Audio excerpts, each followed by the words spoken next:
We are live right now on the Worldwide Sports Radio Network. Carl Kalanch for the Sports Hit List by the fans and for the fans. Thank you for joining us on this wonderful Wednesday afternoon. March Madness is here. Chuck, how you doing, sir? Carl's my favorite time of the year, so I'm happy to be here. Coach Womack, how you doing, man? March Madness is here. You know what time it is, man. For the next couple of weeks, this is what it's about, man. This is what it's about. All roads start in Indianapolis this year, and they end in Indianapolis this year. Usually it's the roads start in different sections, but they start in Indianapolis, they end in Indy this year. Now, how does it feel to just have it, after missing last year, to just know that we have some basketball for the next couple of weeks, like just back-to-back games? How does it feel? Listen, we've had basketball. We've had the NBA Finals. Yeah. We've had the NBA playoffs. We've had a lot of basketball events, NCAA this year, but there's nothing like these next couple weeks. And the reason why I tell people is because this is different than like the NBA, right? Carl, this is different from being a LeBron fan and moving, to whatever team he goes to, or being a Jordan fan. When he retires, you move to another team, or, these are fan bases for the most part who are born into these fan bases, and they go to these schools, they create this affinity for these programs and for these universities, and they ride or die with them. So when they lose, it's 10 times more heartbreaking and so many upsets, way more upsets than any other, sporting event that we see. So, this is something different, something unique. It's a special time. Well, Chuck, I know it may be difficult for you because your team is not in it, right? Can you talk about that? How does that feel to watch with no Duke in here? Crazy as it might sound, this is my first time ever, being alive that Duke's on the tournament. So we're going back, 25 years or so. It just feels weird. Like, I've been through JJ Redick, I've been through Kyle Singler, I've been through Jahlil Okafor, I've been through Zion. I really don't have no words to say, but I think it will help me in my bracket this year because I don't have to play homer and just put Duke, advancing all the way to the championship. So I might do a little better this year. Well, you know what? I'm going to play a little bit of homer here. My Gales, right? Iona's in it. What am I? Yo, Carl, stop it. Well, hold on. First of all, there's rules to this, man. There's always been rules to this. I know you went to graduate school is not. I'm still there now, though. I'm still there now. I'm a current student. Now. That shouldn't qualify. I'm a student now. You got two college teams then? Yeah. Yes. Nah. You see what I mean? Nah, you can't go. Like, listen, I get what you're doing. Rep. But you can't have two college. It's like Charlie saying, "Oh, but Syracuse is in this year, so I'm riding with Syracuse." Listen, you know, out of all people, I am St. Francis in my blood. I know, so that we're not in it. We're not in it. We're not rooting for nobody. We just want to see good games, man. We ain't in it. Chuck, do you agree with that? Like, do I have a kind of, because I'm at Iona now. Like, I can't. Come on. Oh man. I think you gotta stay true to your beginnings. So St. Francis was your beginning, just like how it was for me, how it was for Coach. So we're all St. Francis, true and true. All right, that's a fair point. I can see that. Everybody knows again that I'm always St. Francis till I die. But because I'm at Iona now, it's kind of like I got to sport the gear. They give you a free T-shirt. I got to roll with the free T-shirt. But realistically, do we see any first round upsets? Clearly upset cities. Do we see anything? Any team that could kind of be a sleeper team that could kind of upset in the first round? I went first yesterday, so I'm gonna let Charlie go. So just in case you got the same ones, that could be a little more interesting. All right, fair enough. Carl, I'm going to run through them really quickly. I think UC Santa Barbara is definitely, I wouldn't say a lock, but I think they're going to give Creighton a big run for their money without a doubt. Before you go, I have a family member by marriage on that team. Josh Pierre-Louis is on that Santa Barbara team. Yeah. And I know Coach knows his dad. He also his father that's Franz's kid? Yeah, Pierre-Louis. Yeah. Okay, he transferred. Okay. He was originally at Temple with his brother. His brother Nate graduated, and then he transferred from Temple to Santa Barbara. Yeah. Cool. And I think they won the West. They won the West, and they also won. Yeah, they did. Yeah. So look at that. Yeah, that's a little family ties in there. So shout out to Josh. Yeah, for sure. So you can root for them. I'm gonna be cool with you rooting for them. Not Iona. I'm gonna be cool with you rooting for them. But not Iona. Fine. I'm going to go with Ohio also, and then that sets up the 12-13 matchup in the next round with Santa Barbara. So I like Ohio over Virginia, who's been dealing with COVID cases. I don't think guys are arriving in Indianapolis until tomorrow, so they're not going to get a lot of practice time in, and I don't think they have the offense to keep up with Ohio. I like Winthrop over Villanova. Villanova's been, kind of shaky after they lost Gillespie for the year. I like Utah State over Texas Tech. I think Utah State's a tough team. They won their conference last year before COVID happened, so I like them. Who else do I got here? Who else? I think Michigan State, if they could beat UCLA, I think they would eventually beat BYU. They had a lot of big wins this year. And then lastly, I like Liberty over, who are they playing? Hold on. I like Liberty over Oklahoma State. I know Oklahoma State has Cunningham who's going to probably – yes. Drugs. No? Charlie's on drugs, man. Hey, coach, No, I'm joking. Coach, before I get to your sleeper picks, Greg just reminded me, I am a Cluse guy. Remember that. Before I was a St. Francis guy, I was a Cluse guy. And Cluse was that Iona. So I'm just letting you know, I have a lot of ties. I have a lot of ties in the basketball community. Like I used to cover Coach Cluse when I was in high school. I could tell you all the kids I used to coach and what school they play for.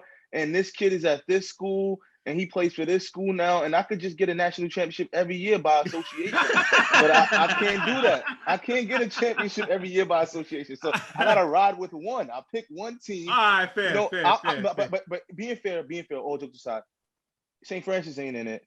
So you are allowed. I think that's the rule. If your team is not in it in college, for the sake of the tournament, you are allowed to pick a team that you riding with, and you have affiliations to Iona. So I'll accept it, but just don't get too over statuses and making videos and all that. No, not at all. But Coach, who are your sleepers in that first round? Do you have any upsets, viable upsets? Do you agree with Chuck or no? No, I like a lot of Chuck's picks. I really like Ohio. I watched a lot of the MAC conference this year. Has a really good league. Buffalo was supposed to win that league, but Ohio was actually the hottest team the last 2 to 3 weeks, and they got Jason Preston, who's kind of like an under the radar guard who he can make his Steph Curry, Dame Lillard moment. If he goes and makes a run in the tournament. So I like them as a sleeper pick.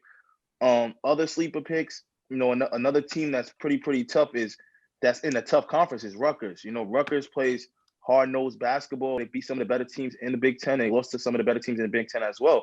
I mean, they got a tough matchup in their first round against Xavier, but, if they could get by that matchup, who knows what could happen with them. Winthrop is also another team I look at. Purdue, I've watched extensively in the Big Ten. Winthrop has a 6'7" point guard who's amazing, foreign player, and they also play very, very fast but have good defenses. That's the biggest thing that I tell people about this tournament is the defense is key because you don't get that much time to prepare. So teams who can actually guard and not have to scheme that much or have to have a lot of, video and edits to go over, those are teams that can adjust on the fly, especially when you got the weekends. Once you get that week in between, the coaching takes a little bit more, goes more into effect. But if you win on Friday and you got to play on Sunday, you got to have guys who can guard. And my last pick, who's a sleeper, and I pick them every year as a sleeper when they're in the tournament because of the style they play, is Syracuse University. It's tough to go against that 2-3 zone if you're not prepared for it. Even teams who are in the ACC who play them 2 times a year struggle against playing against them, and they mentally prepare for weeks against that 2-3 zone. Now you got teams who are going to try and prepare in 4 or 5 days against the 2-3, and then another team, if they win their first round matchup, gives them a day to prepare against that 2-3. So Syracuse is always a team that, no matter what seed they are, they kind of escape the first weekend a lot because it's hard to mentally prepare or physically prepare to go against that zone if you haven't seen it. So is there really a strategy behind, bracketology, or is it just the pure of the luck? I mean, clearly you guys watch extensive amount of basketball and you kind of have an idea of, what team has the momentum going in. But for those who are, I guess you'd say, quote unquote, the casual fans who are just, doing bracketology and trying to get the perfect bracket or whatever, is there a strategy to it, or do you really have to kind of know the teams and know what you're doing, Chuck? I'm going to say no, because, you got all these experts, that watch college basketball, almost every game every year, but yet their bracket gets busted within the first 2 rounds. And I think what's different about college basketball compared to other sports is that there are no series. It's just a one and done thing. As where, in the NBA, if the favorite loses the first two games, they could simply, find out where the adjustments are and then make changes for the last 5 games of the series in order to win.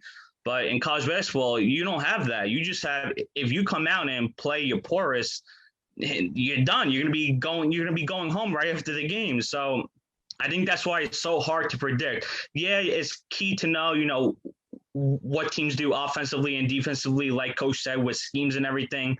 But at the end of the day, you don't know who's going to be hot. You don't know who's going to be cold. So I think that's what really, hurts most people's brackets is that they just, they go ahead, they pick, the brand name team or the high quality players and just think they're going to walk to the championship. Coach, do you agree? Is there a form of a strategy or is it just pure luck? I don't think it's pure luck, but like Chuck said, I've been in like different friendly pools, like just with my friends, over the years, just to have fun and see who has the most winners. And usually the person who watched the least college basketball like wins the pool sometimes. The over analyzers are trying to go into the matchups too much. And if you're picking, here's the difference. If you're picking week by week, I think then it goes to someone who watches the game a lot, because then they can actually think about who's matched up against who in each pairing. But when you got to fill out all the games from now until the championship, and you got to predict that, it's got to be a little bit of just luck of the draw, because you have no idea who's going to play each other on Saturday and Sunday. No, excuse me, I think it's Saturday and Monday now. You have no idea who's going to play against each other in that second round. So you may pick a team. Once they lose, that's it. That's your whole pick to the Sweet 16. You get no more selections from that area. So it's a little bit of luck, but if you know a little bit about the teams playing, it gives you a little bit of an advantage to try and navigate. But hey, one game elimination, one bad half, one bad 5-minute stretch with 6 minutes left in the game in the second half, that could be the game changer, and that's why it's called madness. Anything can happen. Now, let me ask you guys this before I go to your final four picks. Georgetown. We saw Georgetown had a shift in their season, winning the Big East. Could they potentially go all the way, Coach? No. Well, there it is. Listen, I'm very happy for Patrick Ewing. Like, he's one of the good guys in college basketball. I can't say enough about him. His players love him, and you got to understand this was a tough year. He lost perhaps his quote unquote best player in McClung, who left and went to Texas Tech, who was a really good player. And a lot of people just was starting to doubt if Patrick could coach. That's usually what happens in college basketball and all basketball. After 3 years, you don't make the tournament. They start saying, well, maybe this guy can't coach. He could just recruit. And Patrick did a good job of rallying his team in the second half. They really adjusted well in the second half of the season. They got a little luck in the draw with Villanova having injuries in the Big East tournament, so they didn't go against a fully strength Villanova, and they got their momentum. People say there's no momentum in sports, but they got momentum in the Big East tournament. No, Andre says it. We're going to call him out. It is what it is. Andre's in the Hitler streets talking that talk. It's Andre's. Go ahead. Yeah, but it's a feel-good story. Patrick did an amazing job, but I do not see them getting anywhere near the championship game in the NCAA tournament or Final Four. Chuck, do you agree? Yeah, definitely. They might win a game, maybe, but listen, they went on a great run. I'll give them all their props. Ewing did a great job dealing with transfers, like Coach said. I think they even had a COVID pause, if I'm not mistaken. But the Big East, the Big East wasn't what it's always been. As college basketball fans, we remember the Big East as being like a big powerhouse conference. I think not only a couple of years ago, they had like 9 or 10 teams making it into the tournament. That's not the Big East this year. Their number 3 seed got upset early on in Xavier, and that was like the 3rd consecutive year they got bounced in the first round and whatnot. So listen, props to Georgetown, but I don't see them going far. Listen, Carl, if they win their first round matchup, they got to meet FSU the next round. I just don't see them beating Florida State University if Florida State advances. I just don't see that happening in the second round matchup. So, yeah. Okay, so it's decision time. We have to go with a Final Four. Chuck, who makes your Final Four, and then who wins it? I'm going to take Zaga, Ohio State, Texas, and Illinois. And I'm going to take Zaga to win it all. Okay. Coach? I got from the West region, I'm going with Gonzaga. From this one is a tough one. I keep flip-flopping on the region with OSU and Baylor, but I'm gonna go with OSU only because Carl, this is when you have the connections. My coach, who coached me in St. Francis, is on the staff at Ohio State, so I want to wish them well in the tournament. Mike Nettie, okay. Mike Nettie. Mike Nettie. Oh yeah, I remember at St. Francis for 3 years. Did he go to Cuse? He went to Cuse, right? Mike Nettie? Nah, Alan Griffin went to Cuse. See, Alan Griffin coached me too. So you see what I mean? I can jump on a lot of bandwagons right now if I wanted to. I can connect all these dots and be like, yo, I gotta, but I can't. But yeah, I like OSU. I just think that game against Illinois is gonna prepare them to be ready. Like either they're gonna fold or they're gonna get ready and get focused. I think I can get in focus. So I got OSU in a tough one, inching out Baylor to get to the Final Four. And the Midwest, I love Illinois. I can't argue with Illinois. I think Illinois' toughest matchup will come against West Virginia in the Elite Eight over there. A great game will be if we can get into the Sweet 16, be Illinois versus Oklahoma State. I would love to see that. Kade Cunningham versus Oye, you know what I mean? So that'd be good. And out of the East region, I'm riding with FSU. I think FSU inches out and they beat Texas in a very, very good game, a 3-point game. I'm getting FSU to the Final Four. And my championship game is going to be Gonzaga versus Illinois, with Illinois upsetting Gonzaga for the national championship. Wow, and there you have it, guys. Well, we'll see who comes out victorious. Thank you guys for joining us. Any other surprises? Any other surprise you have in this tournament? Anything else before I let you guys go? Chuck? COVID.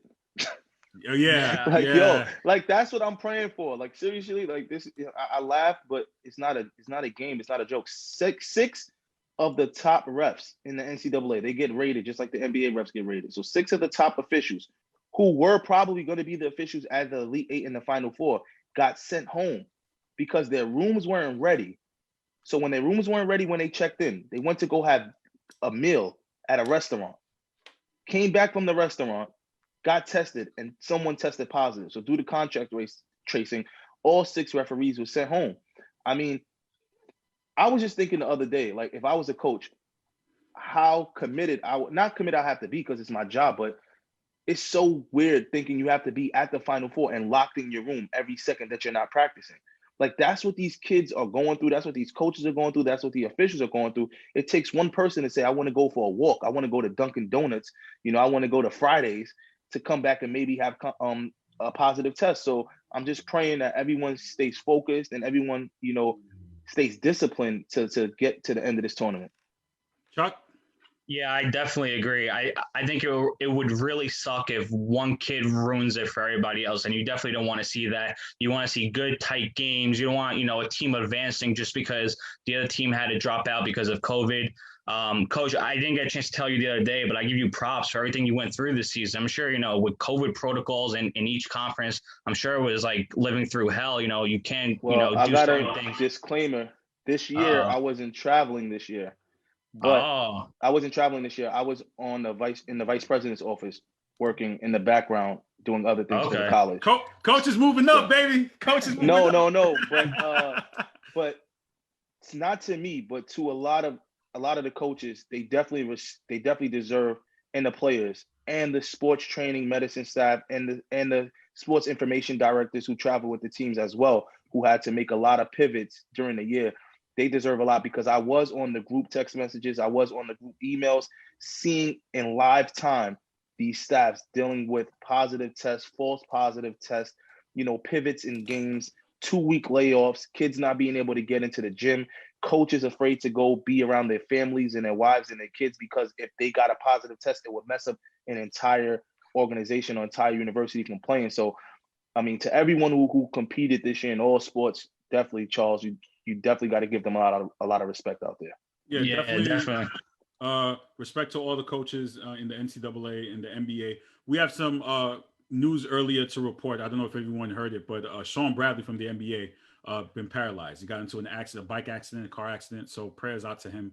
And also prayers out to the Asian American community for what happened down in Atlanta as well, too. Definitely. So, that's something to keep an eye on and keep in our prayers. To this entire race and racial discrimination going on in this country is still an issue. And prayers out to all those involved.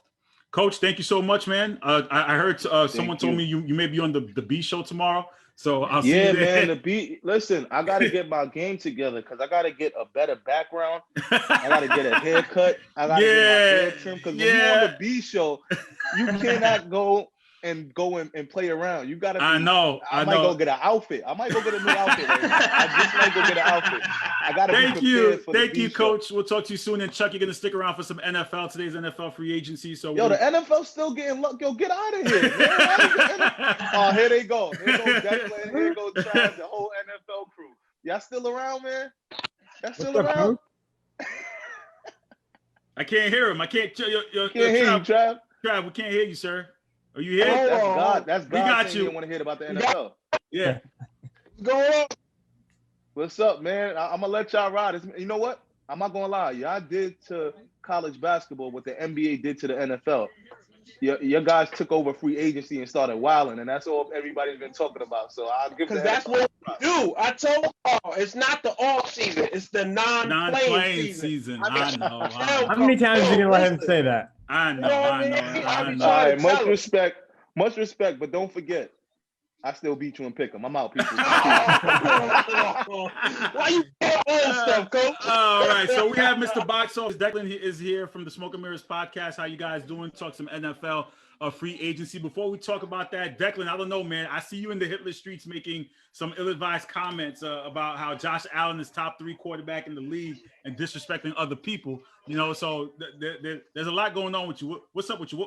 What Kool-Aid are you drinking? Because it ain't a flavor that we all like. I don't know. I mean, it's the flavor that keeps working out for me. Keeps getting me the right answers. But yeah, I mean, what listen, there's something. Listen, there's no right answer when it comes to opinion. You know that, right? Yeah, that's fine. I mean, there's no right answer when it comes to an opinion, but then when it comes true, flowers at least. But something can't come true if it didn't happen yet. So you're basically trying to foreshadow. That's what you're saying. It's not necessarily. No, I'm going back in the past to when the player in question was called Average, and he finished second in MVP voting.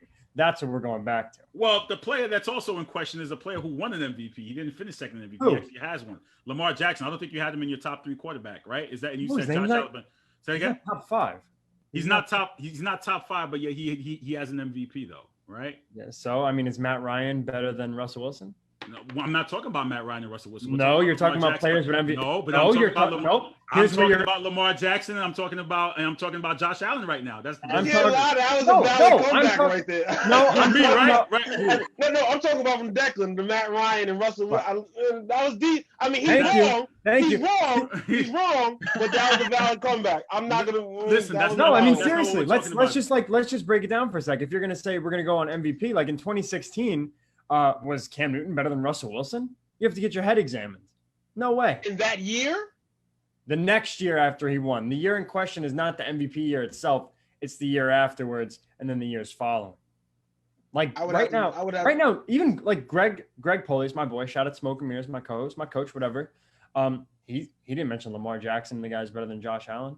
I don't think. Yeah, but he's also not putting Josh Allen in his top 3, though. I don't think he put Josh Allen in his top 3 quarterbacks. He doesn't have to. I mean, top 3, maybe he's not top 3. I have him in the top 5. I don't think he's better than Patrick Mahomes, Aaron Rodgers, Deshaun Watson. Not that I don't think Deshaun Watson's better, but I'd like to see where he goes first before I make a judgment like that. Russell Wilson finished the year bad. That said, he's still Russell Wilson, so I'll put him in my. All I'm saying is that you have a target. You just have a target. That's all I'm saying. I'm happy with it, bro. I'm cool with it. Hey, you know what? I always hit the target, so I'm always happy to go right back. So, that's enough, Declan. You got your own show to talk. Seriously, I want to hear some Cookie Man today, Chuck. NFL free agency. Listen, there's a lot of things going on out there.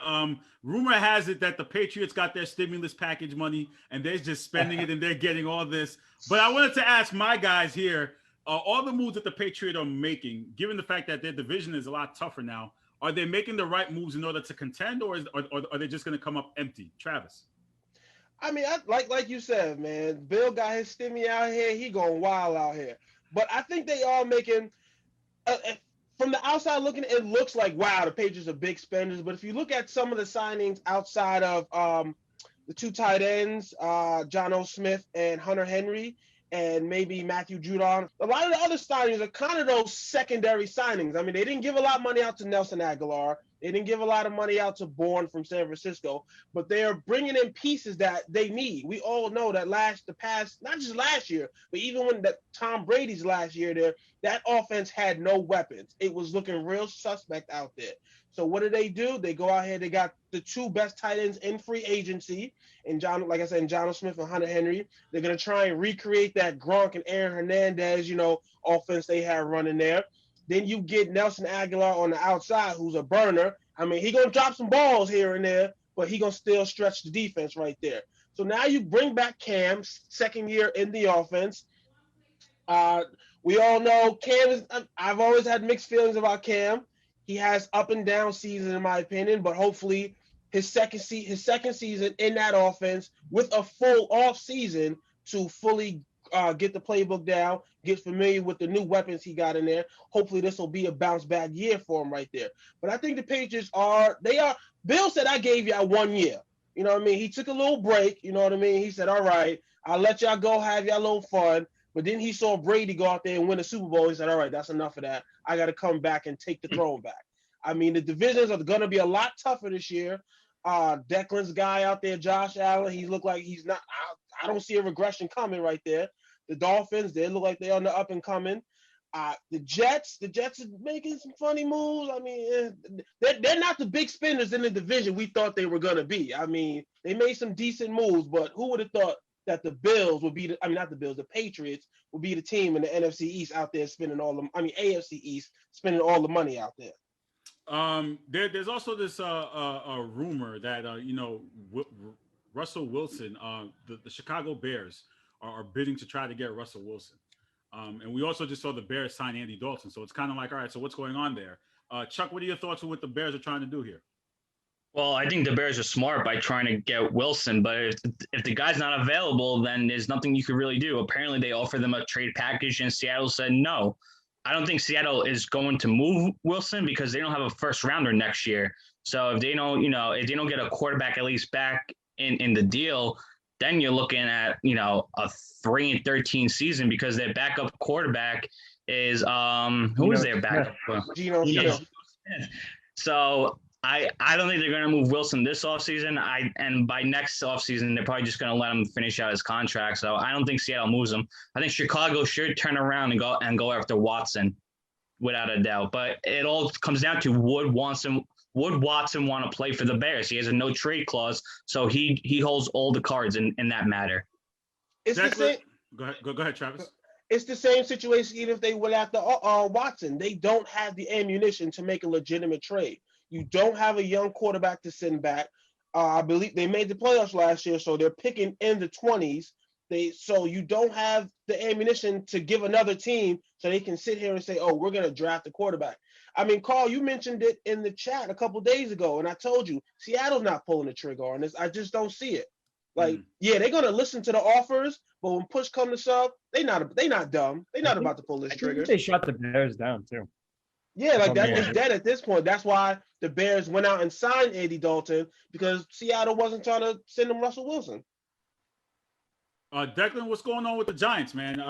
David Gettleman is out here making comments, about Daniel Jones and believing in Danny Dimes and saying, how many people are great at their job after 2 years. So what are your thoughts on the Giants offseason moves and what they're trying to establish? How many people are great at their jobs after 2 years? I don't know. Yeah, Patrick Mahomes. I've been at my job for about 2.5 years now, and I'm great at it. That's what I said. Me too. I've been at my job 3 years. I already got promoted. Like, I don't know what he's talking about. Like, if this is a job, I've been here like 3 minutes. But but as far as Gettleman goes, I mean, he sucks, and I hate to say that on a mainstream network here. I don't even know if I could say that, but he shouldn't have had anything to do with the coaching search. Although, they got a good one in Joe Judge. But yeah, the Giants are going to need to get Kenny Galladay, and we've heard some smoke, and that could look to come to the forefront, and they bring him in later today, which I do think will happen. Unlike Travis, I'm not afraid to say that my team's going to get the guy. Letting Dalvin go is horrible. Franchising Leonard Williams just to sign him. So I'm not – it looks stupid at the forefront, but they clearly needed the time to re-up him, and they got it done. So that's one positive. This is a team that turned the corner, and you got to move in the right direction. So they're going to need to get Galladay. And if not, then you're looking at Curtis Samuel, hopefully. Chuck, what about your Giants? I'm sorry, your Jets. Oh, yeah, easy. sorry. He's wearing blue. So sorry, your Jets. Listen. What can they do here? I think they made two smart moves so far. They went out, they got Corey Davis, which is a wide receiver that they desperately needed, a guy who's really tough at the line of scrimmage, could, either spread the defense downfield or kill them over the middle. And they got Carl Lawson, who, is not your, premier pass rusher with the big name, but I think you're paying him for what he could evolve into within the next couple of seasons. And they're short-term deals. They're both 3-year deals. They're both 26 years old. So I like it. They're not pulling a Belichick and going down and spending millions and millions on, average players. So I like what they're doing so far. They got 10 picks in the draft.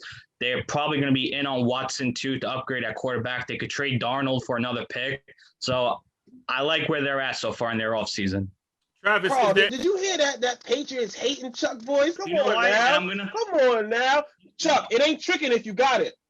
No, listen. Do you know why I'm upset? Because Belichick's moves have not been great at all. And they upgraded things that they needed. Why are they not great? They went out and they got Jalen Mills to play corner. Do you know what Jalen Mills is? Jalen Mills, yes, the Jalen Mills signing. Mills is what I had for breakfast this morning. Burnt toast, okay? I gotta check something on your toaster. I mean, yes, okay, but the tight ends, they needed that right there. Oh, wait. Time out. I know where you're going. There you go. Exactly. Talk about the two tight ends that they drafted last year. Okay, so what? You made a mistake. Hold on. Wait. Sorry to cut you off. Manny Schefter says Philly traded Wentz to the Colts. Confirmed. Yeah, 3 months ago. Thanks, Manny. Yeah, right. Come on. That's because the official new league year started at 4:00. So all those trades and signings that we heard over the past month or so are technically official now. That's why. Okay. Come on, Manny Schefter. You're supposed to be on top of these things. Come on now. Can we talk about something else? You need to worry about his Raiders. I mean, come on now. I was just going to say, can we transition into that? They shipped off 80% of their offensive line. I mean, I don't know what that's about. That was probably the strength right there of their offense. And then, I mean, you signed Yannick Ngakoue, which I thought was a good signing right there. I mean, I thought the Jets should have been on him, but it is what it is. But to ship off that many players on your offensive line, that's kind of suspect looking right there, when it's one of your strengths and you're not – that team is not necessarily built well from a defensive standpoint as far as stopping the run. And now that's how you want to build teams. You want to build from the inside out. So nobody knows what the Raiders are doing out there. Now, Trav, let me ask you this: is there any team that's made a move that you look at and say, "Man, this team could make it to the Super Bowl and contend"? Or is there any straight move from a team that you're like, "Wow, this is the move that they needed just to get them over the hump"? You know what? Up until about 40 minutes ago, I would have gave you a different answer. But at this point, I'm not going to say they're Super Bowl contenders, but I really like what the Cardinals are doing at this point. To get Rodney Hudson from the Raiders, that's a big-time trade right there. That solidifies that strength, bolsters that offensive line that they have to protect Kyler Murray. Rodney Hudson is one of the better centers in this league. You go out there, you get A.J. Green to pair against to pair on the opposite side of DeAndre Hopkins. I mean, who knows if Larry Fitzgerald comes back. But still, I just like the two of them on the outside there. You bring in J.J. Watt, pair him against Chandler Jones on the other side and see why. I think the Cardinals they're in a tough division because we all see the moves that the Rams have made. We see San Francisco. I expect them to come back healthy and looking better. But I'm liking what the Cardinals are doing as far as what their offseasons look like so far. Chuck, would you agree, or do you have another team that you've seen their moves and say this is the team that can contend? I would have said the Rams just because, they went out and got Stafford, which is an upgrade over Goff. They re-signed Leonard Floyd, but they treated Brockers this morning. So I think that is a step back for them. That's a big boy in the middle of the field. Did you hear about that, by the way? Not to cut you. Did you hear Yeah. he said that Stafford was an upgrade over Goff, and then he now gets traded back to Goff? Let me just say, because there was rumors that the Lions traded for him because they wanted a strong leadership guy and they wanted somebody who can help build the culture. Lesson learned about being a leader. Sometimes being a leader gets you sent to Detroit. Man. You went from a Super Bowl contender to Detroit. I'd be mad. I might pull a Gronk if I was him. Like, nah, I'm retired. Like, nah, I'm not going to Detroit. But a move that was really questionable by the Lions was signing Jamal Williams. Like, why do they need another running back? They have, They need a third down change of pace guy. They have Carry-On. They have Swift. The whole Adrian Peterson. Yeah, the whole glow on Carry-On Johnson is kind of faded. Like a couple of years ago, we saw him as like, all right, and from a fantasy football perspective, oh, this guy can get drafted in the second, third round. So now it's like Swift is that guy, but I'm kind of with you on that. It was a little bit questionable. Williams could take some carries away from Swift, and Swift is probably the bright spot of that offense right now. Declan, do you have any team that stands out to you with a move that can say that will get them over the hump or no? I'm with Travis on this one. I've been really impressed by what the Cardinals have done. Getting a big outside, big target guy, obviously proven guy. If he could stay healthy, and AJ Green, that's going to look really well with Hopkins, obviously on the other side, and Kirk in the slot. I thought Larry Fitzgerald was coming back. This could be a move that forces him, not necessarily forces him into retirement, but could, kind of stunt whatever progress he's going to make in his potential last season. If they're going to run a 4-receiver offense with a guy like Kyler Murray, who's kind of, been efficient in running the zone option, like the zone read and that pistol offense. But I've been really impressed with the Cardinals. And needless to say, J.J. Watt, that's, he could clearly still play at a high level. So. Travis, your Panthers. I was able to ask Chuck about his Jets and Declan about his Giants. Your Panthers, what have they done to improve their team, or have they done anything at all?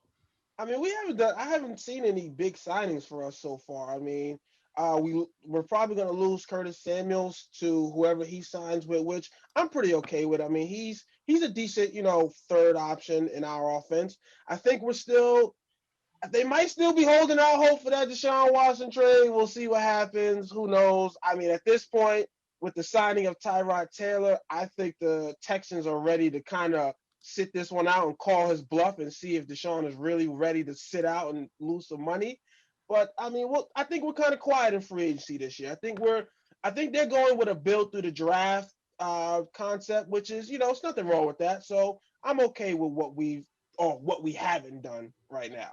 What are your thoughts on the let's ask Declan Fitzmagic to Washington? What are your thoughts over there with that move? I think it's a great fit. I mean, it's going to depend on if they want to go with Taylor Heineke, Air Heineke. Obviously, they cut Alex Smith, but I think it's a great move, especially if they want to try to contend. It's a really weak division.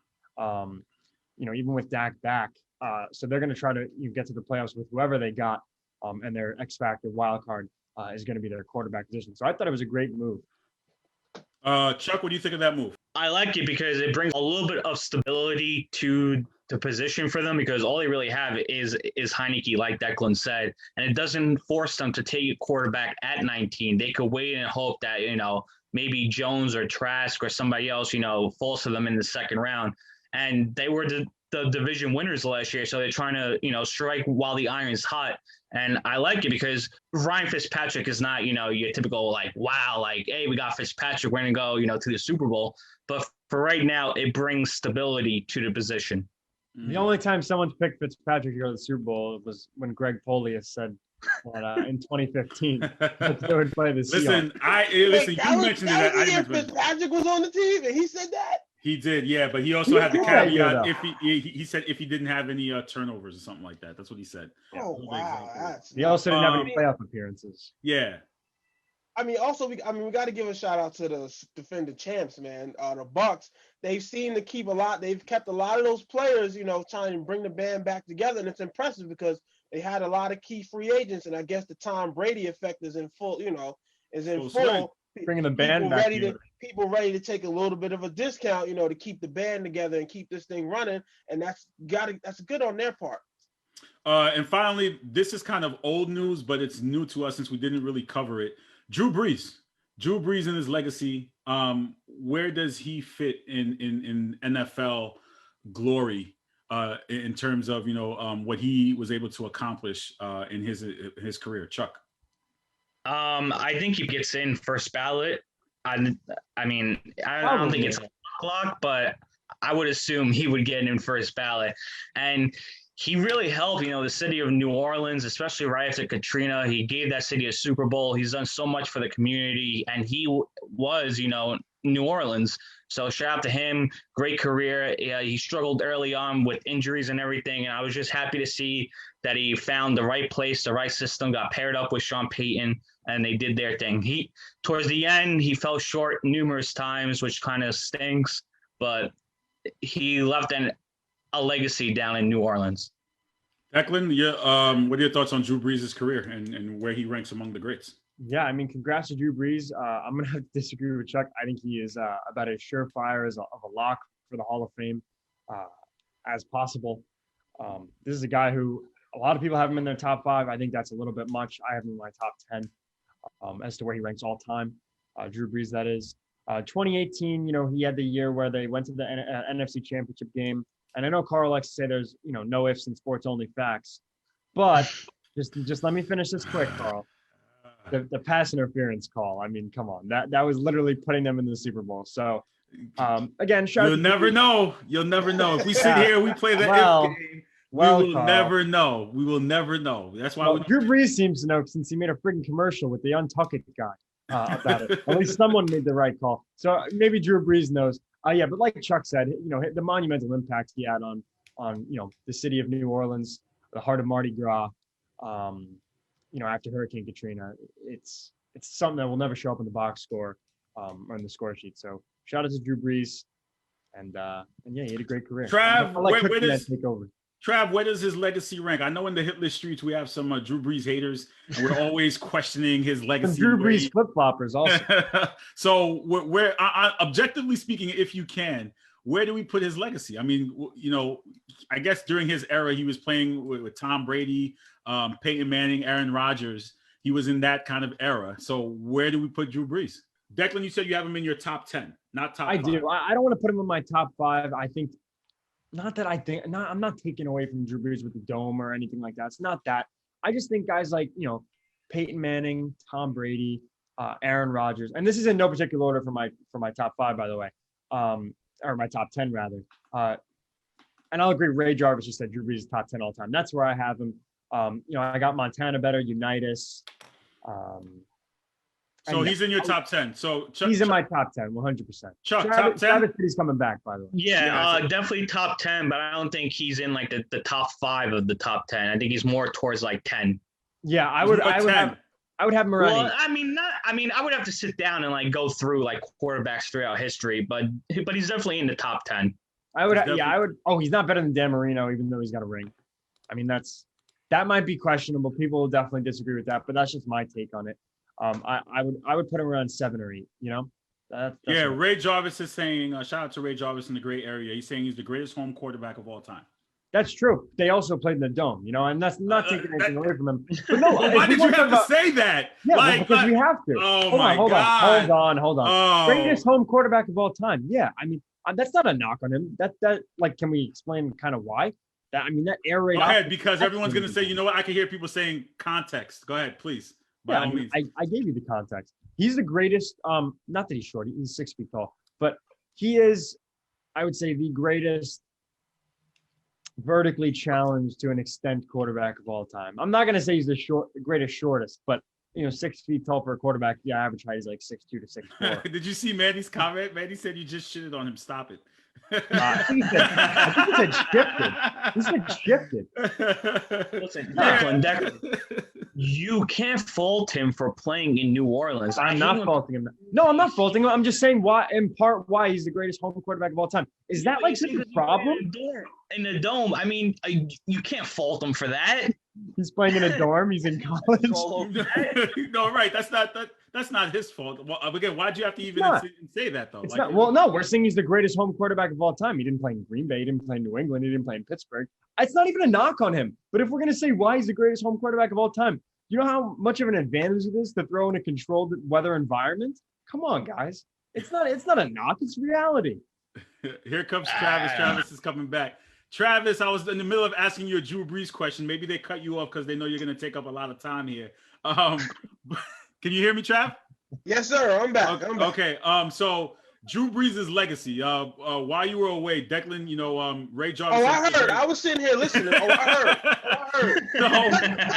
Cut this dome nonsense out. I don't care. Like, dude, he went out there and performed. I don't care if it was in a dome. He still had to play on the road sometimes. You ever look at his road numbers though? I don't care. Like how many 5,000-yard passing quarterbacks have there been over the history of the NFL? Say again? How many 5,000-yard passing quarterbacks have there been? No, how many 5,000 passing yard seasons have there been in the NFL? Only a handful. A handful, and guess who has most of them? Drew Brees. Peyton Manning also. Stop it. Who also Drew did play in Brees, a dome. Peyton Manning has 1. Drew Brees has like 4. And also Declan got 5,000. Like, come on now. Like, this is crazy. Like, it's funny how when you speak on his legacy, yes, we all know he put the city of New Orleans on his back. I mean, that Monday Night Football game after Katrina against Atlanta is probably one of the most memorable games I have. But it's funny because this group is turning into a Drew Brees fan. I was never a Drew Brees fan because he was in my division. I like he's cool. We all know the infamous battle, the MVP year, which he should have won, but it is what it is. I mean, he has a great career. I think you just mentioned 5,000-yard season, and Patrick Mahomes threw 5,000 yards that year. Okay, that's one, but like I said, Drew Brees has like 4 or 5 of them. But okay, and like I said, he's the top 10 quarterback of all time. Exactly. So I'll agree with the rest of the panel. I'm gonna put him as a top 10 quarterback of all time. I won't go top 5 with that, but definitely top 10 quarterback. It was sad that we never got to see him win another Super Bowl, but I mean. And I think Chuck said it best. I mean, the end wasn't as great, but, it is what it is. But he will go down as one of the tops to ever do it at his position. Ray Jarvis asked, where do we rank Peyton? Because he benefited, didn't he? Yeah. I was just going to bring that up. I was ready to answer that question. So here's the thing with Peyton Manning. Yeah, I rank him, honestly, I have him 2 or 3 all time. If anyone's in front of him. You said 2 or 3? 2 or 3 all time. Absolutely. Well, pick one. I'm saying like that's the bucket I put him in. For me, he's the best regular season quarterback of all time, and the second best quarterback of all time behind Brady. And then Montana trails him a little bit, or you put Montana in front. I'm not really going to argue that much. But as to why I don't really not that I don't kill him for that. First of all, I mean, we're going to not forget that Peyton Manning played some seasons in Denver, 4 or 5, I believe. That said, the 2013 season from Peyton Manning, where he threw over 5,000 yards, 55 touchdowns. All records, by the way, most passing yards in the season, most passing touchdowns in a game. Greatest season of all time from any quarterback. So we can talk about that. The guy also performed, that gave you the best season in Denver. Ray Jarvis is coming at you, man. Listen, you see him in the comments. I welcome it. You know that, but go ahead. Look at it this way. I mean, since you want to go against, have all these caveats against Drew Brees. I mean, Peyton Manning was carried to his last Super Bowl, but hey, we don't talk about that. Yeah, but you know what? Again, like I said, he also went to the Super Bowl and faced the best defense in 10 years. He got beat by Drew Brees in the Super Bowl. All right, he got beat by Kendra Wilkinson's husband dropping the onside kick in the Super Bowl. He did. He got beat because Hank Baskett, ex-husband or whatever of Kendra Wilkinson, dropped the onside kick. Listen, Ray Jarvis is saying he struggled outdoors. So, I mean, if we're going to use the argument about, he's also better than Drew Brees, but go ahead. But Declan, the year that Peyton, threw 5,000 yards, 50 touchdowns, whatever, he had Eric Decker, he had Demaryius Thomas, he had Julius Thomas, who was probably one of the better tight ends in the league at that point. What did Julius Thomas do before Peyton Manning, by the way? I know, but that's what I'm saying. Right. They had playmakers on that team. It wasn't he was throwing to like me and you. Right. First of all, I would love that. He had 3 receivers with double-digit touchdowns. I would love that. I believe 3 of them had 1,000 yards that season. Come on now, wait, hold on. So hold on. Tell me if this is what you guys are saying. Are we going to say that Julius Thomas, Demaryius Thomas, Eric Decker, all of which struggled before Peyton Manning, before and after Peyton Manning? No, Eric Decker did really good on the Jets. He had 1 good season. He was but did you see who was throwing him the football? Ryan Fitzpatrick when he threw 30 touchdowns that year. That's why. I'm just saying we can't sit here and pick and choose which part of the career we want to give acknowledgement to. Like, oh, because he played in the dome. So I acknowledge Drew Brees is a top. Dude, I'm not a Drew yes, Brees yes, but He's the issue is you couldn't help yourself but to mention the fact that he played in the right. dome. Because Ray Jarvis. That's the problem. No, because Ray Jarvis couldn't help himself. Just give him his flowers. I gave him his flowers. Ray Jarvis couldn't help himself. You gave him his flowers with the asterisk, though. I gave him old flowers. How about that? How about that? I bought him cheap. I bought him cheap flowers. I bought him cheap flowers. Because when he gets into the Hall of Fame, they're not going to say, well, he played in the dome for, right. They're also not going to say he's the best home quarterback of all time. What a stupid Hall of Fame quarterback. Like, come on, they're not going to say that. Jesus Christ. What a stupid, oh my God. The best wrong? home quarterback of all time? Who gives a rat's ass? I don't. Doesn't matter. Jesus. Stupid ass comments. Pissing me off today. Oh, tell him why you mad, Declan. It took this long for Declan to go off on him. Unbelievable. Because it's so annoying. Declan, you want to keep going? Clip this. But if Drew Brees played in Buffalo, would he be in your top 5? Not even close. No. We don't do ifs. That would hurt Drew. That would hurt Drew Brees. I always said that. We're not going to do this. No, we're not going to do this. No, the reason why I said that. I have a question, though. If Drew Brees played in Green Bay, would that have benefited him? Excuse me. I don't care. The man's numbers are the man's numbers. Like, which is why I put him in the top 10 all the time. I just don't care enough to say, oh, he's the greatest home quarterback of all time. It doesn't matter. He's a great QB. He's top 10 all time. Which is all stuff I said. Did I not say that? You did, but you answered the answer. I think that's why Ray Jarvis said what he said, because you said that, because you said what you said. That's all. That's all we're saying. Whatever. I'll take Aaron Rodgers. You said what? I'll take Aaron Rodgers. You'll take Aaron Rodgers over Drew Brees? Yes, I would. Because? Just because I like the. I would have to go with that. I mean, I can't disagree with that one. Thank you. Because of what? No, go ahead, finish it. First of all, better arm talent, in my opinion. I just think overall Aaron Rodgers is the best all around quarterback we've seen. If there's anybody that we're gonna, kind of put in that bucket, it's gonna be, Patrick Mahomes. They think that he's gonna be, that a player of that talent and caliber. But yeah, that's Aaron Rodgers is a better quarterback than Drew Brees, 100%. Well, I think the whole panel will agree with that one. I mean, it's Aaron Rodgers. Yeah, I don't think that's you know what? They were just I was just listening to a conversation about Aaron Rodgers and his success, and I remember us having the conversation when we were like, some people were blaming the talent that was around him, and then they're saying basically, is it his talent or is it him? Which is why some people kind of debate where we put Aaron Rodgers? Aaron Rodgers, yeah, because they haven't drafted a skilled right, but that's the issue. But again, some people would blame him for his inabilities. Others would blame some people would blame himself, and others would blame because it's supporting cast. Sometimes, see, the issue, I think Aaron Rodgers is a victim of his own talent, if you want to look at it that way, because he's so talented and so great at the position. People think he should be able to go out there and win it by himself. It's football. You can't win it out there by yourself. It's not like basketball. Aaron Rodgers don't play defense. Aaron Rodgers wasn't giving up that touchdown before halftime against Tampa Bay. All right? He can't do everything. He can go out there and do his job and do the best of what he has. And I think he does that to a superior level. Yeah. I mean, it just is what it is that you can't sit there and blame it all on him. Which is why you can't, and going back to Brees, which is why you can't make a comment like, oh, he's the best home quarterback of all time, and then not say where he played. But whatever. Who said that? Who said he's the best home quarterback of all time? You did. Ray Jarvis did. Declan did. Oh, Declan. I was reading Ray Jarvis in the comments. Is when he said that. That's what started the conversation. Come on, Sean. Ray Jarvis unable to pull up right now, but he said you'll live to see another day. He's coming for you, though. That's all he said. Like you said in the beginning, like you said in the beginning, Carl. I guess I have a target on my back. That's fine. You do. Listen, you know what? Hold on. I'll throw a seed right at that target, right on the bullseye. You know that's just how it works. What? Honestly, I'm so close to putting you in that Andres Falcon. I'm close to putting you in that category of the hit list. Because I'm glad there's an alternate universe. I'm glad there's not an alternate universe where that because there's you know what it is. I get a lot of question marks, and I get a lot of people, messaging me like, why are these guys here? What the hell are they saying? And who do I claim? And why are they saying these outlandish things? What the hell are they talking about? So I'm close to putting you in that.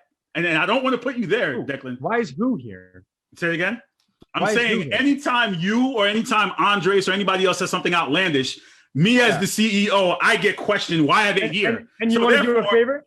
You want to do me a favor? Why am I here? Don't vote me Rookie of the Year then if you want to know why I'm here. Listen, don't shoot the messenger. That garbage. It's ridiculous. Listen, don't shoot the messenger. I'm just letting you know. And you get some stupid comments, by the way. I'm not even going to read them.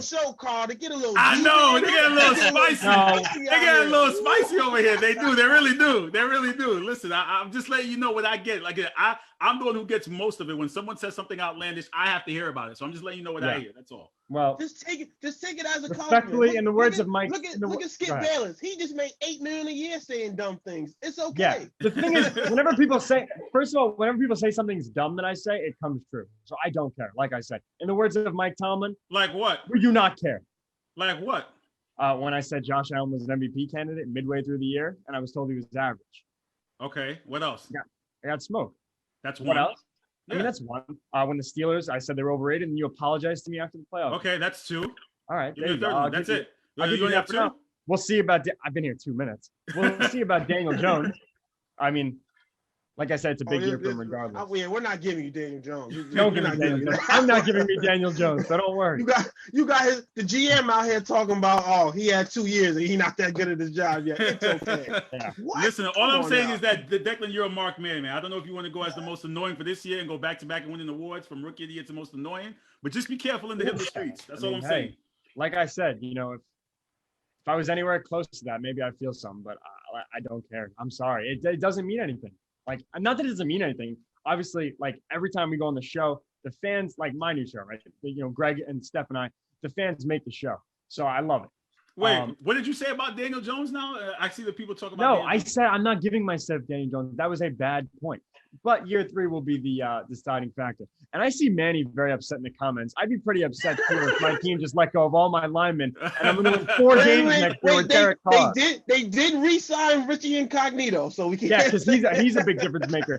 He's only a big difference maker if he wants to go after somebody in the locker room. That's the only thing he's good at. So technically, they only sent out 60% of their offensive line now. What is he? 40 years old? Nobody knows what's going out there in Vegas. All right, Declan, are you good? Because I'm moving on to my next segment, man. I'm gonna let you guys go. You good, Deck? Dude, You sure? I'm gonna let you finish. You good? Right. I'm get so it off happy your to chest. be back. Let it all out. Get it off your chest, Declan. Anything you gotta say? Wait. Shout out to Eddie Gonzalez. Shout out to Eddie Gonzalez. He's been saying I'm right the whole time. That's the only confirmation I need today. Is Eddie? Eddie? That's your confirmation? Absolutely. That's your confirmation is Eddie? Dude, you ever watch his baseball segments? Man doesn't miss. Eddie's your confirmation now? No disrespect to Eddie, but I'm saying it was St. Patty's Day. It was St. Patty's Day. I started the show in a good mood, all smooth voice, talking, all excited, and then you just pissed me off. Unbelievable. I love to see you mad, Declan. I just want to sit back and watch the show. Like, I know you do. I know you do. I got people in the waiting room. What happened? I said I got people in the waiting room, but I love to see you upset, man. Come on, tell them why you mad. For real. I just told you guys why I'm mad. Come on. Chuck, go ahead, Chuck. One beef that I had with Declan recently, and I want to broadcast this so the people in the comments could vote. This kid said that since Allen Robinson got tagged, that the Jets lost out on like a premier target who was number 1, which doesn't make any sense because he never hit free agency. How do you go after somebody and sign somebody if they're not a free agent? Do you just walk over to the team? He means in terms of if he would have hit free agency. Right, if he would have, but he never did. No, hold on. He would have been a key target. I see what he's saying. Like, you still lost out on the opportunity to have him. Thank you. But there was never an opportunity because he never became a free agent. And that hurts. That's not whatever we lost out. What are you going to do?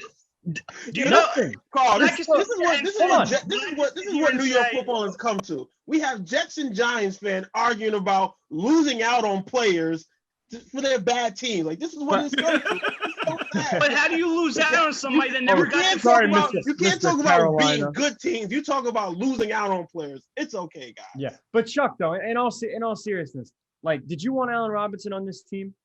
If you would have got the free agency, So yes, it's but you not. can't just go pick out a player and just say I could want Allen Robinson, I could want DeAndre Hopkins, I could want Michael Thomas, I could want the top 5 wide receivers in the league. But if they don't get the free agency, there's nothing my team can do about it. One guy had a potential to go somewhere, but see, I'm not saying it's a loss.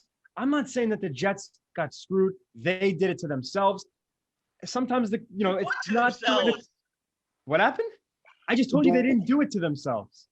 Oh, all right. They didn't do it to as far as those in the comments, y'all gonna stop coming from See, right? We yeah. All right, guys. guys. Football standpoint, that's the guy who could have helped the team. Guys, before I let you go, we're gonna transition into pro wrestling. But let me ask you this: yesterday was 316 day. As guys who used to watch, if you watch pro wrestling, what's your favorite Stone Cold moment, Travis? I don't remember. You do remember. I watch wrestling. Come on, give me a Stone Cold. I barely remember it. Like, give me I just remember Stone Cold. I just remember Stone Cold being the baddest on wrestling. That's all I remember. Okay, Chuck, do you have a Stone Cold moment? Do you have a Stone Cold moment? I mean, I don't think I could pin it down to one particular moment, but watching wrestling as like 8 and 9 years old, it used to be fun to watch him come out, kick some ass, climb onto the top rope, and drink drink a couple of beers. That was phenomenal. I was 9 years old. Yeah. Declan, were you old enough to remember Stone Cold, or you have to watch YouTube tape? YouTube highlights. Not at all. Not at all. Right. You're the only one who remembers specific Stone Cold moments because you probably. Sure. Yeah, I still watch. Yeah, I still watch them. Exactly. Too. I can't remember the last time I remember specific. Come on, listen. The beer truck moment. You don't remember that? The Zamboni. Yes. Okay, the Zamboni. I remember that. Yeah. All right, guys. Who you got on wrestling coming up though? We got Nick and we got the Outlaw. We got our pro wrestling team. That Zach Joel. Is that the guy with the fire cut? I think so. You want me to bring him in so you can say hi to us? Absolutely, bro. Yeah, of course. I gotta say let me bring in the wrestling crew. You're liking his stuff all the time. Is that him? He is. Yeah. All right, Zach. You seem to have a fan of your hair, man. Someone wants to say hi, something to your hair, bro. Bro, listen. Zach, can you hear me? Yep, loud and clear. Yeah. Zach, Declan is a fan of your hair. My name's Declan. What's up, buddy? I just gotta say, man, whoever your barber is, fire, bro. I'm just saying, I like it. Oh, thank you. Well, actually, I trim the sides myself. I just let the top grow. Wow. So it's you. You're the barber then. Well, when I need to be, yeah. The COVID barber. Yeah. Man. All right, NFL. That's a wrestling lovely romance. That's a nice face. I don't know what's going on here, but listen, you guys, thank you so much for joining us. And we'll talk to you guys soon in the NFL. But Zach and Nick over here from the AEW injection. Oh yeah. Kind of give a current state of pro wrestling. I know I may lose some viewers, but we're approaching WrestleMania season, so I have to go favorite with talk about some wrestling. But as yesterday was 316 day, Zach, what is your favorite Stone Cold Steve Austin moment? I kind of growing up, so I watched a lot of stuff from my dad. We would watch like some of the greatest moments that they used to be on the Optimum channel that they had, but it was definitely the bedpan. The bedpan moment. Was yeah. Nick, what was yours? Honestly, it's a very obscure match, but his I'm not sure they even called it the supermarket match with Booker T. when they just went around the store and like bashed milk on each other. That match to me was just like it was hilarious. All right, Mike, what's your favorite Stone Cold moment? As yesterday was 316 day. I think Mike just talked about when he was playing the guitar with Kurt Angle. Those were pretty funny. Have to be when he made Vince pee on himself. That was pretty cool too. With the fake gun. Yeah, with the fake gun. Those are some classic Austin moments. It's always a great time to go back to Austin moments. But WrestleMania season is approaching. I know I'm going to let the AEW guys cook in a minute, but as WrestleMania season approaches, I'm not as excited. I don't know what it is. I don't know if it's because we're still under COVID protocol, but I'm not really pleased with what's going on with WWE, and I don't get that excitement like I used to get for WrestleMania season. I don't know what it is. Well, Nick, we had the Nickelodeon moment on Raw when let's not Shane... talk about that, please. Carl, in all seriousness, well, I think the reason why there's not, and I mean, it's not just this year. They've had this pay-per-view for a while, but things have felt very rushed. The Rumble to Elimination Chamber to Fastlane to Mania. I think it's too much from Rumble to Mania. Plus, they're burning matches. I mean, on Monday Night Raw, we saw Matt Riddle versus Ali for the U.S. title. That's a great match. That could have been at Mania. They could have just built it for 3 more weeks. At Fastlane, we're seeing Big E versus Apollo. That's going to be a great match. They can just build that for a couple more weeks, give it to you at Mania, and I mean, there are two matches right there that they burned right now on the road to WrestleMania that they could have had at Mania. Zach, what are your thoughts? No, I agree. Like, for me, I haven't been kept up with WWE as much because I don't have the drive to get back into Raw because it's hard to watch some of the stuff because I follow the clips on YouTube and stuff on Twitter, and then when I see stuff like I saw from last week, it just makes me like, why? Like what's going on with the Braun and the Shane McMahon, right? Which makes I saw that. I was like, you don't have a monster like that, like Braun Strowman, just get clowned on by Shane McMahon. Well, listen, I mean, we saw Braun win a tag team championship with a kid. I don't know how much worse it can get, but I saw it just made it even 20 times worse. So it's difficult. Mike, what are your thoughts heading into WrestleMania season? I just want to bring up the fact that this is like, it's been a year now since we did our last thing that we did in the studio. So just think about that for a second. You guys can hear me well, right? Yeah, we can. Yeah. So, I mean, just think about that. Think about the dynamic. Think about how weird it's been. You know what I mean? A full year without being in the studio, and we were just getting into the wrestling thing. So, I mean, I take a look at all this. I take a look at the full year, and I think to myself, how important are the fans? So, when we talk about WrestleMania season, about it not being that exciting, it's because the fans are missing. Okay, can you imagine that if that moment would have happened, what we saw with Shane McMahon, people would have chanted, "This is shit." You know what I mean? Like, because it was a stupid moment. That's why fans are so important. So the fact that we haven't been able to see fans in WWE, it goes to show you that they've run out of ideas, and they're like, let's just go with it. Yeah, I agree. I think SmackDown's a little bit better, but I think even the fact that you don't have fans, you can still put out a good product. Like, I'm watching the Shane segment, and I'm like, what the hell is going on? Like, it doesn't make any sense. It's a lot of inconsistencies. Even the main event for Raw's WWE Championship, it was just announced. Like, there was no build up to giving Drew the championship opportunity. It was just announced, like, he's gonna defend against Bobby Lashley. And from what you guys have been discussing in the group, that Bobby's gonna drop it so Drew can get his WrestleMania moment. I'm not happy with that. They're very anxious. Yeah, I think Bobby deserves a little bit more than becoming a transitional champion. That's not fair to him, and it makes you like wonder, okay, like the Miz dropping to Bobby, like it made no sense for him to. It was a waste of a Money in the Bank. They could have just given it to Bobby beforehand, so he could have had it. It just doesn't make any sense why they would just give it to him. Vince is very anxious. It just seems like there's really, and again, I'm not going to speculate and say it's not, because I'm not behind the scenes, but it feels like there's this very little thought and pre-planning. Like Carl, you have a famous saying. What is it? Proper preparation. Absolutely. See, one of my pupils remembers that. Thank you, Nick. Thank you.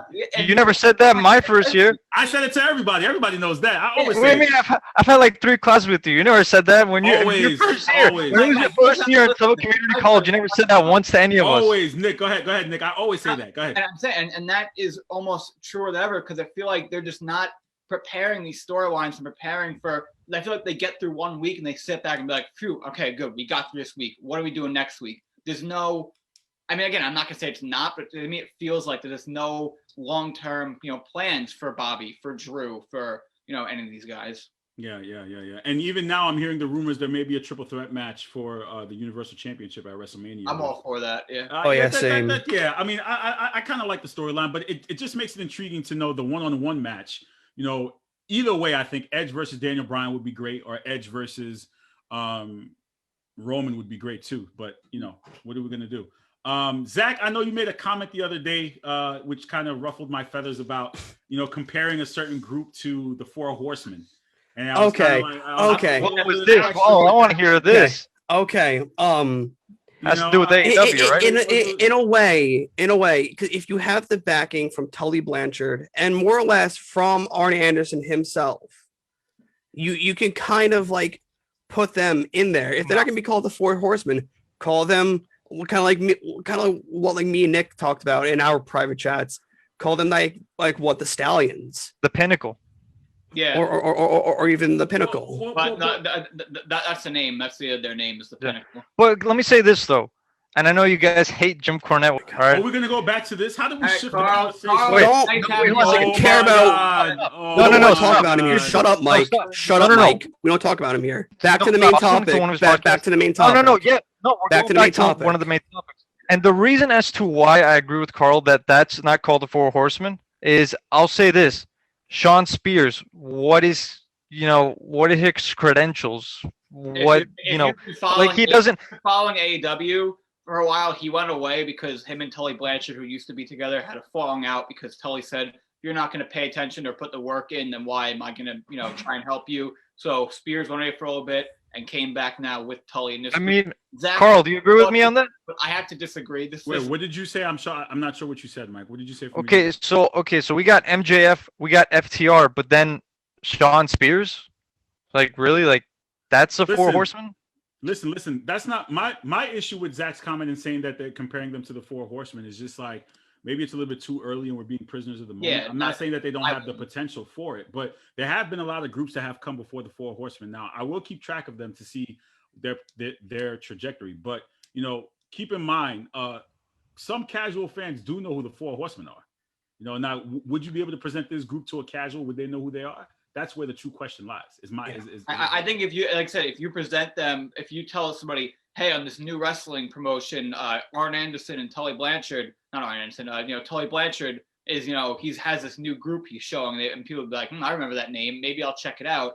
And yeah, maybe it will get some certain eyes on it, but that's not the purpose of this group. And like I said, Zach, I do have to disagree with you. I don't think this is supposed to be the modern day Four Horsemen. I think people are kind of jumping on that because of, Tully, and there's been a lot of teasing with it, but I said this group has a lot of potential. I know that Mike, you're saying Sean Spears, but Sean Spears is a great worker, great wrestler, and paired with these guys, I mentioned on the injection, Wardlow is a future AEW World Champion. So I think it's a really good group that in the future can be something big. What were you gonna say? And speaking of the injection, the fastest growing kind of show for the hit list so far. Yeah, we're growing, man. Listen, we have a lot of different opportunities. Special shout out to you guys and keeping consistency with it. You can check that show out on Thursday. I was shocked when my thing actually did some numbers. Listen, the people want to see it. They may not comment, they may not, share it as much as they should, but they're watching. They're seeing what you guys are doing. I'm Tuesday nights. You guys are gonna be Wednesday nights very soon. That should be something worth the Mike, did you have another thing that you wanted to talk about? Right? Yeah, I actually did. I wanted to say this. So we're talking about in our group chat we talked about the state of wrestling. That was kind of the topic. Yeah. I wanted to say like this, I don't like AEW's booking at times, but what I will say is this: is that AEW have took advantage of the fact that there is no fans and have kind of been like, you know what? Let's try to make something work out with this.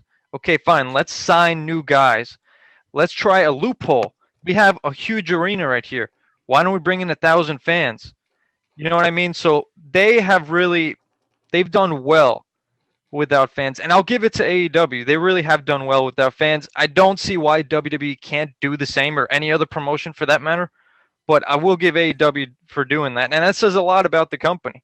So the fact that this whole year has gone by and they did it, I'm not going to blow smoke up, Tony Khan's ass, but I will say that, AEW in this pandemic has almost not missed a beat. And as crazy as it sounds, has almost like Mike said, taken advantage of it and gotten bigger. AEW consistently, their viewership numbers might not be the highest, but they're consistently in the top 5 of most watched cable products on Wednesday nights. Their demos are incredible, and they just set a record buy rate for their current pay-per-view. So, like I said, they really are taking advantage of this pandemic, and they're bringing in 500 to 1,000 people per show.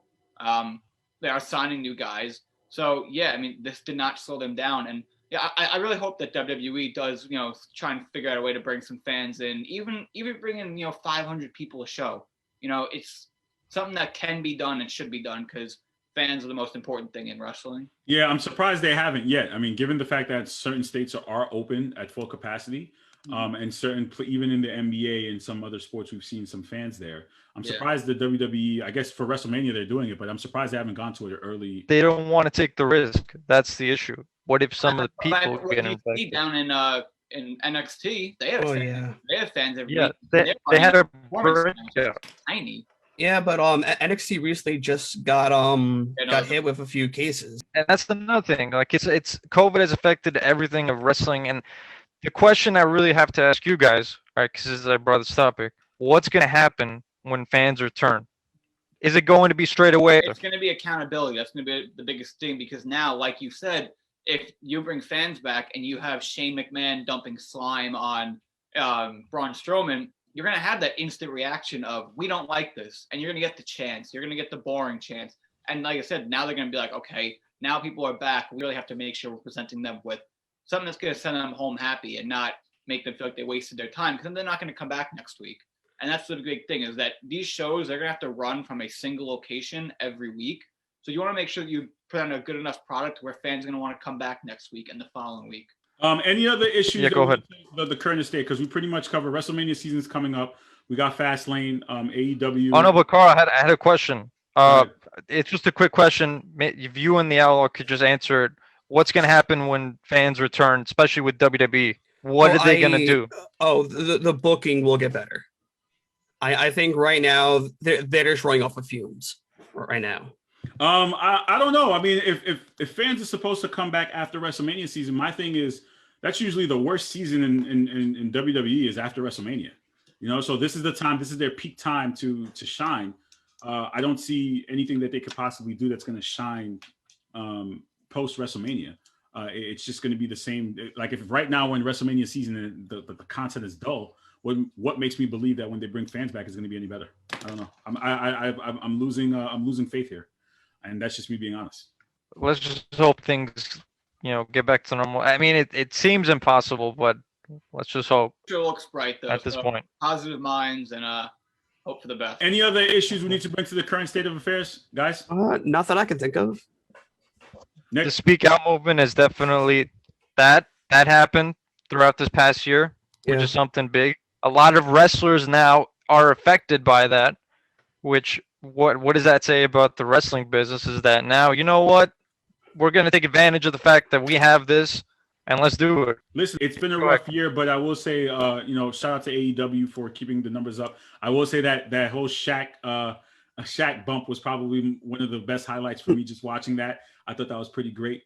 That was pretty epic to see that happen. And thank you guys for continually producing the AEW Injection on Thursdays. Make sure you check it out. You can watch that on Facebook. We'll have a Fastlane predictions. Zach, who are you defending your championship? No. It's Nick who's the champion, not me. Nick's the champion? Okay, excuse me. I'm right here. So, Nick, who are you defending against? Carl and myself. Now, is this for WrestleMania? No, it's for Fastlane. Fastlane's on Fastlane. Sunday. I forgot. I don't know. It's open season. I don't know who wants it. Come get it. Carl, you want it? I'm going. Listen, I don't know, man. Right now, I'm not happy. I don't know. I'll think about it and let you know in the chat. I'm still waiting for me and Carl to have our rematch. Yes, we do have a rematch for sure because that kind of got lost last year. Yeah, whoever gets the title gets that gets a settled rematch. Are we on, Nick? Like I said, Mike, if you want it, come get it. Okay. Shake hands, Zoom hands. There we go. All right. Guys, thank you for joining us here on the Sports Hit List live on Wednesdays on the Worldwide Sports Radio Network. Please make sure you check out all of our content on YouTube, Facebook, Instagram. Make sure you log on to the Worldwide Sports Radio Network for more sports content. And I'll talk to you guys soon. Take care. Be well. All right. Peace. Boom.